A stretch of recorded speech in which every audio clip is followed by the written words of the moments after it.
Kita ke sejumlah informasi mengenai kabut asap ini, pemirsa. Kebakaran lahan terus terjadi di wilayah Musi Banyuasin, Sumatera Selatan. Sementara di kota Dumai, Riau, kabut asap yang menyelimuti kota Dumai semakin pekat. Sebuah lahan warga di Musi Banyuasin, Sumatera Selatan habis terbakar. Hal ini membuat warga sekitar lahan terbakar tersebut merasa ketakutan karena api menjalar ke perkebunan mereka. Tim terpadu penanggulangan bencana kebakaran yang telah dibentuk pemerintah setempat langsung melakukan pemadaman. Kondisi semak belukar yang kering dan tiupan angin kencang membuat petugas kesulitan memadamkan api.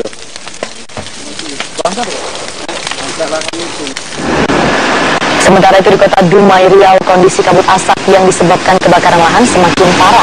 Kabut asap pekat terlihat di Kamis pagi dan Kamis sore. Jarak pandang hanya berkisar antara 200 hingga 300 meter.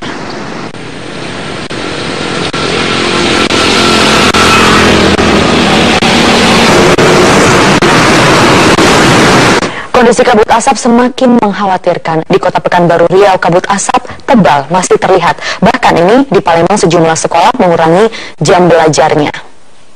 Sudah ada Yarnes Foni dari Palembang. Yarnes, ini kapan jam belajar dikurangi terkait dampak kabut asap dan apakah pengurangan ini memang berdampak baik sejauh ini? Ya, benar sekali bahwa saat ini sebenarnya sudah ada edaran dari Dinas Pendidikan untuk mengurangi jam belajar terkait dengan kabut asap ini. Total sudah sekitar 2 minggu kabut asap ini menyelimuti kota Palembang dan ada sekitar 8 juta warga di Sumatera Selatan yang tiap paginya harus menghirup udara yang tidak sehat atau kabut berasap ini. Kabut asap akibat kebakaran lahan terus mengepung kota Palembang yang berdampak pada segala aktivitas warga Palembang dan sekitarnya. Hingga pagi hari ini data dari Dinas Kehutanan Provinsi Sumatera Selatan, hingga pukul 7 pagi ada total 231 titik api di Sumatera Selatan. Dan walaupun kualitas udara masuk dalam kategori tidak sehat, namun sejumlah sekolah masih menggelar aktivitas belajar mengajar di luar kelas. Siswa juga tidak menggunakan masker untuk perlindungan dari gangguan kesehatan dan juga saluran pernafasan. Kabut asap tebal mulai terlihat di sepanjang Jalan Sudirman, Jembatan Ampera, bahkan perairan Sungai Musi, Palembang. Jarak pandang yang terbatas membuat banyak pengendara harus berjalan ekstra hati-hati dan juga pelan. Indeks pencemaran udara memasuki kategori tidak sehat dengan kadar 229,388 partikular meter. Jarak pandang juga terbatas. Saat ini Maria hanya sekitar 300 sampai dengan 500, padahal normalnya adalah sekitar 800 ke atas. Dengan kualitas udara yang tidak sehat, Dinas Pendidikan Kota Palembang belum memberikan instruksi kepada sekolah untuk menggunakan masker atau meliburkan siswanya. Namun beberapa sekolah seperti di SMP 15 memilih untuk memangkas jam sekolahnya atau 30 menit pulang lebih cepat karena takutnya akan mengganggu kesehatan dari siswa-siswanya. Menurut Kepala Sekolah SD 58, surat edaran dari Dinas Pendidikan Kota Palembang menghimbau setiap sekolah untuk memangkas sebenarnya adalah sekitar 30 menit. Namun saat ini masih juga banyak sekolah-sekolah yang tetap melakukan aktivitasnya seperti biasa.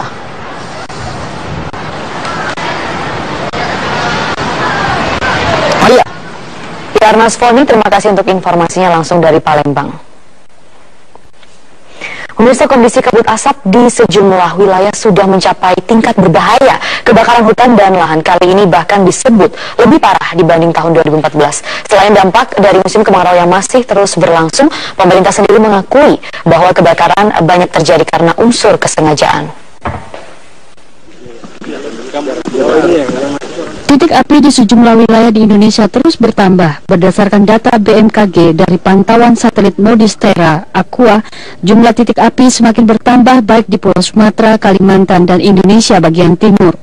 Pulau Sumatera berada di peringkat 1 dengan jumlah mencapai 900 titik api yang tersebar di 10 provinsi. Hingga saat ini upaya pemadaman api terus dilakukan baik darat maupun udara.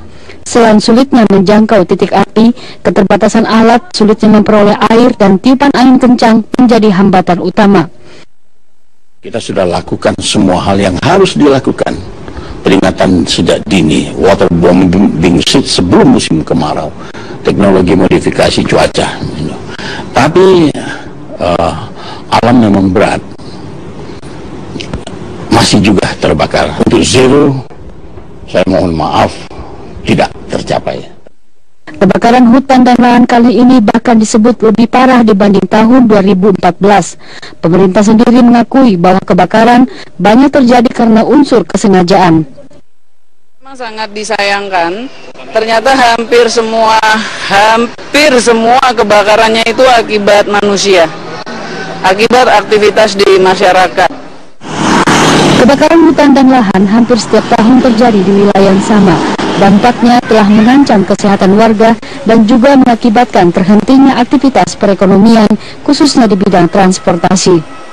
Tim Liputan Metro TV. Kabut asap tebal juga masih terlihat di Pekanbaru, dan untuk mengetahui bagaimana suasana di Pekanbaru sudah ada Rahma Safitri di sana. Rahma, sejauh ini apa ada peningkatan dari kualitas pencemaran udara di sana?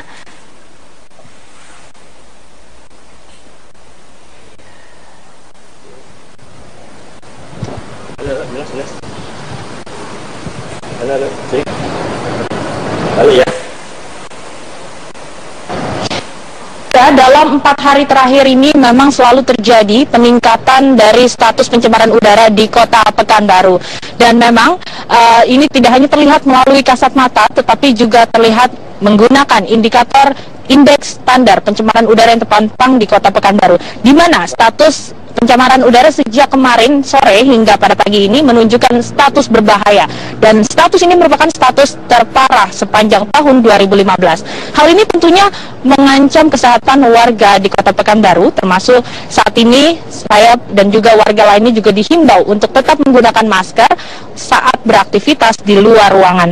Dan Maria, saat ini saya berada di Jalan Raya Soekarno-Hatta, dan bisa kita lihat pemandangan di belakang saya saat ini. Kabut asap tebal masih menyelimuti hampir seluruh wilayah di kota Pekanbaru. Terutama kabut asap tebal ini terjadi pada pagi hari dan juga sore hari menjelang matahari terbenam. Dan hal yang serupa juga terlihat hampir di seluruh wilayah kota, seperti yang terlihat di layar kaca. Untuk itu saat ini Maria, banyak sekali kendaraan-kendaraan yang terpaksa harus menggunakan atau menyalakan lampu kendaraan mereka, karena dengan kondisi tebalnya kabut asap seperti ini, jarak pandang kendaraan hanya berkisar 200 saja. Dan memang hal ini juga menyebabkan aktivitas warga terganggu, salah satunya adalah kegiatan belajar mengajar di sekolah, di mana pada hari ini juga ratusan sekolah di kota Pekanbaru masih terpaksa diliburkan dengan waktu yang belum ditentukan terhitung tanggal 2 September lalu. Memang dari segi data yang kami miliki dan ditangkap oleh satelit NOAA, bahwa kabut asap ini terjadi karena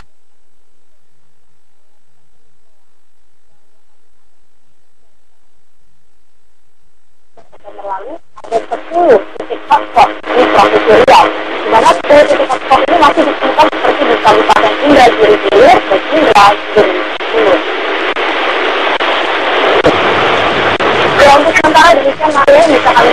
Untuk sementara demikian Maria yang bisa kami sampaikan dari kota Pekanbaru Riau. Kembali ke Anda di studio. Dari Pekanbaru Riau, Rahma Safitri, terima kasih. Kami akan terus tunggu informasi terkininya dari sana dan tetap hati-hati. Dan di Kabupaten Kampar Riau yang saat ini semakin pekat mengakibatkan udara memasuki level yang berbahaya. Sebagian warga terpaksa mengungsi ke daerah lain untuk menghindari penyakit ispa yang mengancam kesehatan mereka. Kondisi jalan lintas Sumatera, tepatnya di desa Rimbo Panjang, Kabupaten Kampar Riau, diselimuti asap yang tebal sehingga para pengendara harus ekstra hati-hati. Jarak pandang pengendara terpantau hanya berkisar antara 100 meter. Pekatnya kabut di wilayah Kabupaten Kampar karena banyaknya lahan terbakar di desa Rimbo Panjang, Kabupaten Kampar, dan asap kiriman dari daerah Jambi dan Sumatera Selatan. Pekatnya asap membuat kualitas udara di sebagian wilayah Riau sudah menunjukkan level yang berbahaya. Warga terpaksa mengungsikan sanak keluarga mereka keluar daerah Pulau Sumatera. Warga berharap agar pemerintah bisa secepatnya mengatasi kebakaran lahan dan hutan agar polusi asap di Kampar cepat berakhir.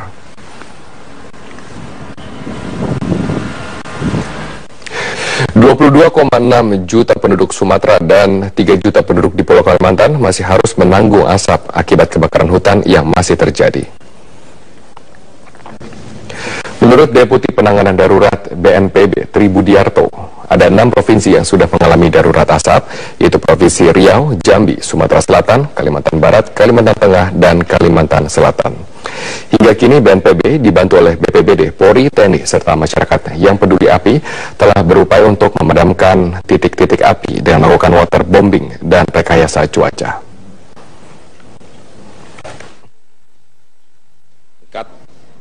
Asap yang muncul di 6 provinsi, yaitu Riau, Jambi, Sumatera Selatan, Kalimantan Barat, Selatan, dan Tengah bisa diminimalisir. Operasi ini kami jadwalkan sampai dengan akhir Oktober. Kepala Pusat Data dan Informasi Badan Nasional Penanggulangan Bencana Sutopo Purwo menyatakan titik api di Sumatera pada tahun 2015 bertambah dibandingkan pada tahun 2013 dan 2014. Kondisi angin yang dominan ke arah utara dan timur juga semakin membuat kabut asap semakin pekat. 3 provinsi tadi, Sumatera Selatan, Jambi, dan Riau, paling banyak dibandingkan dengan wilayah lain, sehingga otomatis kondisi asap semakin pekat. Apalagi angin dari dominan ke arah utara dan timur laut, sehingga menyebabkan wilayah-wilayah di Riau itu semakin pekat karena pasokan asap dari wilayah Jambi dan Sumatera Selatan juga sampai ke Riau. Bahkan beberapa hari yang lalu, wilayah Sumatera Utara, sebagian Aceh, Sumatera Barat juga terkepung oleh asap. Akibat kabut asap, 9 penerbangan di Bandara Kuala Namu menjadi terganggu, dan kita akan bergabung bersama rekan kami Wilson Purba langsung dari Medan, Sumatera Utara. Wilson, penerbangan mana saja yang terganggu dan bagaimana nasib para penumpang yang terlantar?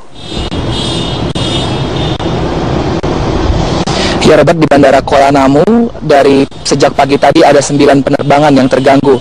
3 diantaranya harus gagal berangkat, yaitu dengan tujuan Sibolga dan Batam. Sementara 6 penerbangan lagi dengan tujuan Jakarta, Batam, Jambi, dan Sibolga sempat tertunda. Penerbangan ini tertunda karena jarak pandang yang kurang dari standar penerbangan, yaitu kurang dari 1000 meter. Dan sejak pagi tadi di Kuala Namu jarak pandang berubah-ubah. Jam 5 tadi pagi jarak pandang mencapai 2000 meter, namun pada pukul 6 hingga 8 waktu Indonesia Barat, jarak pandang turun drastis menjadi 400 meter. Sejak pukul 8.30, jarak pandang sudah membaik menjadi 900 meter, dan siang ini jarak pandang di Bandara Kuala Namu sudah mencapai 1200 meter. Dan menurut BMKG Kuala Namu, perbedaan jarak pandang ini terjadi setiap jamnya karena faktor angin. Dan jika angin terus datang dari arah timur tenggara Kuala Namu atau dari daerah tebing tinggi dan Tanjung Balai, maka kabut asap akan terus ada di Bandara Kuala Namu ini. Dan ratusan penumpang yang tertunda ataupun gagal terpaksa harus mencari alternatif lain. Dan tidak sedikit penumpang yang memilih refund dan kemudian memilih jalur darat, Robert. Dan penumpang yang memilih jalur darat adalah penumpang dengan tujuan Bandara Perintis, diantaranya Bandara Pekanbaru, Bandara di Sibolga, dan Bandara di Lok Sumawe Aceh, yang jika ditempuh dengan pesawat hanya memakan waktu 45 menit sampai dengan 1 jam. Namun penumpang memilih jalur darat yang memakan waktu hampir 8 hingga 10 jam. Karena mereka memilih jalur darat karena belum ada pengumuman dari pihak bandara kapan mereka akan bisa berangkat. Dan kami tadi juga sempat mewawancarai 2 orang penumpang yang gagal berangkat dan berikut tanggapannya. Jadi baru dapat informasi batal? Sejam yang lalu. Sejam lalu ya. Jadi ini dilakukan apa di sama refund ya? Ya dirugikan sih jelas waktu ya. Cuman kan kita juga nggak bisa menyesal betul-betul menyesal, ya itu bisa ada alternatif lain ya kan. Rencananya jalan darat atau gimana? Jalan darat. Robert, kami terus menghimbau kepada masyarakat yang tinggal di Pulau Sumatera dan Pulau Kalimantan agar terus memakai masker ketika berada di luar ruang, ketika beraktivitas di luar rumah. Kembali ke Anda di studio, Robert. Baik, terima kasih Wilson Purba atas informasi Anda langsung dari Medan, Sumatera Utara. Kita ke informasi selanjutnya nih, pemirsa. Pengaruh El Nino dengan naiknya suhu permukaan laut berdampak pada hasil tangkapan ikan laut di kalangan nelayan Kota Bengkulu. Sejak 1 bulan, pasokan ikan laut langka di pasaran dan harga pun naik hingga 2 kali lipat. Seperti di pasar ikan Barukoto, Kampung Cina, Kelurahan Malabero, Kota Bengkulu, jumlah ikan yang dijual sangat terbatas dan tidak variatif. Harga jualnya pun sudah naik hingga 50%, seperti harga cumi yang sebelumnya dijual Rp30.000, kini menjadi Rp60.000 per kilogram. Sementara untuk jenis ikan karang naik Rp10.000 per kilogram. Salah satu pedagang ikan pasar Barukoto mengaku rugi sebab melonjaknya harga membuat daya beli masyarakat menurun.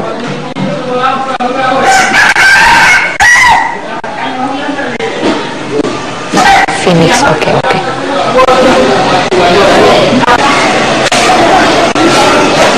Beralih ke mancanegara.